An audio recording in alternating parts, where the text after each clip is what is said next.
সকাল থেকেই জুলিয়া ভাবছে ও যাবে কি যাবে না। বড্ড মন চাইছে যেতে রাস্তার ও পাশের ফুল বাগানটিতে। গ্রীষ্ম এসেছে বহু প্রতীক্ষার পরে। এমন উজ্জ্বল আলো ঝলমল দিনে সেই পার্কটিতে ঘুরে আসা মন্দ নয়, কিন্তু আজ কেন এত সংকোচ কাজ করছে ওর, ও জানে না। এমন তো আগে কখনো হয়নি। তাই কিছুটা ইতস্তত করেই বেরোলো। বাসায় আবার আজ কেউই নেই যে বলে আসবে কোথায় যাচ্ছে। উঠোন পেরিয়ে রাস্তায় এসে দাঁড়ানোর পর জুলিয়া কেন জানি পিছনে ফিরে চাইল। বাড়িটির জন্য খুব মায়া লাগছে। মনে হচ্ছে ও যেন বাড়ি ছেড়ে খুব দূরে কোথাও চলে যাচ্ছে, অথচ রাস্তা পেরোলেই পার্ক, বেশি দূরে তো নয়। এই দিকটা উপশহর বলে যানবাহন তেমন বিশেষ একটা চোখে পড়ে না। রাস্তা পেরিয়ে ও প্রবেশ করল ফুলে ঘেরা বাগানটিতে। বেঞ্চ পাতা আছে কিছু দূর পর পরে। ঘন গাছে ঘেরা সরু পায়ে হাঁটা পথ ছায়ায় ঢাকা পড়েছে। গাছের সারি পেরিয়ে কিছু দূর যেতেই মনে হচ্ছে অগোছালো আর অপরিচর্যায় বেড়ে ওঠা গাছগাছালিতে পূর্ণ না হলেও বেশ ঘন জঙ্গলেই এবারও প্রবেশ করছে। কেমন যেন এক তাগিদ থেকেই জুলিয়া আরেকটু এগুলো। বেশ এবড়ো থেবড়ো পথ, বোধহয় সিটি পার্কের সীমানা শেষ। কিন্তু কোনো বাউন্ডারি না দেখে বেশ অবাক হলো। সামনে বিস্তৃত সবুজ বিশাল বনানী, আশেপাশে বেশ কিছু প্রস্তরখণ্ড ছড়িয়ে ছিটিয়ে আছে ঘাসে ঢাকা। একটু ভালো করে খেয়াল করে দেখল প্রস্তরখণ্ডগুলো আসলে শত বর্ষাধিক পুরনো এপিটাফ, অর্থাৎ বহু আগে এই জায়গাটি সমাধিস্থল ছিল।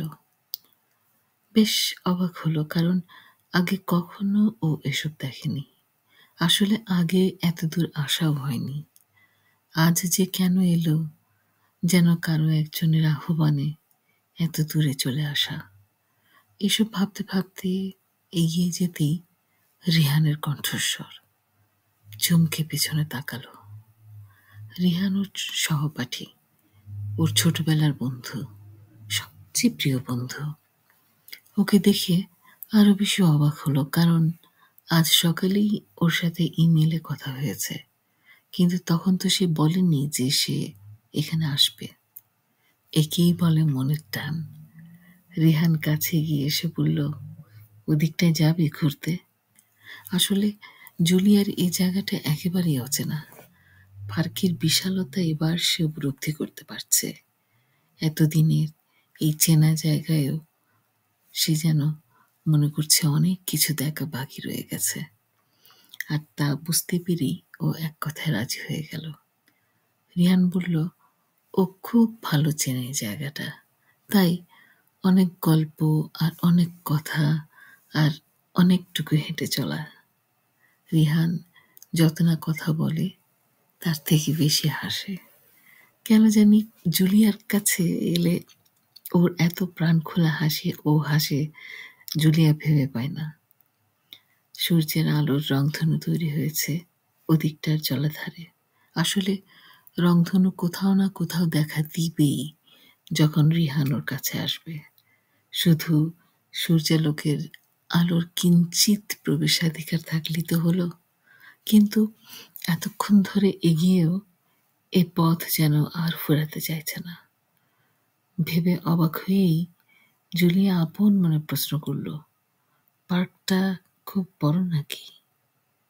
এবার রেহান হেসে ফেলল, বলল, শেষ নেই।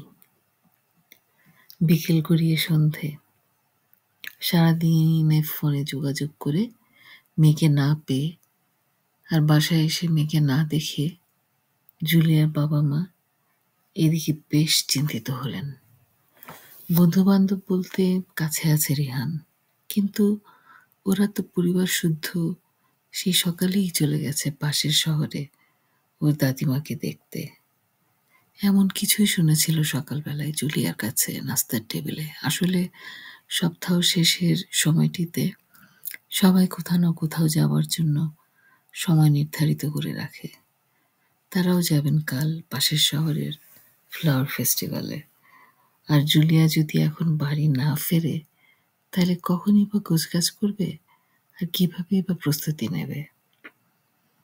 রিহানের সাথে যোগাযোগ করলে ও বলল, ওরা ঠিক মতোই পৌঁছেছে দাদিমার বাসায়। কিন্তু জুলিয়াকে সে সারাদিনে ফোনে একবারও পায়নি। প্রাণপ্রিয় বন্ধুটির সাথে যোগাযোগ ব্যর্থ হয়েছে জেনে এবার জুলিয়ার বাবা মা ব্যস্ত হয়ে পড়লেন। তারা এই সিদ্ধান্তে এলেন যে তাদের কন্যাটি নিখোঁজ হয়েছে। নিখোঁজ সংবাদের ভিত্তিতে সেদিন চারিদিকে খোঁজ লাগানো হলেও আজ অবধি জুলিয়ার খোঁজ মেলেনি। 6 বছর হয়ে গিয়েছে। জুলিয়া নিরুদ্দেশ।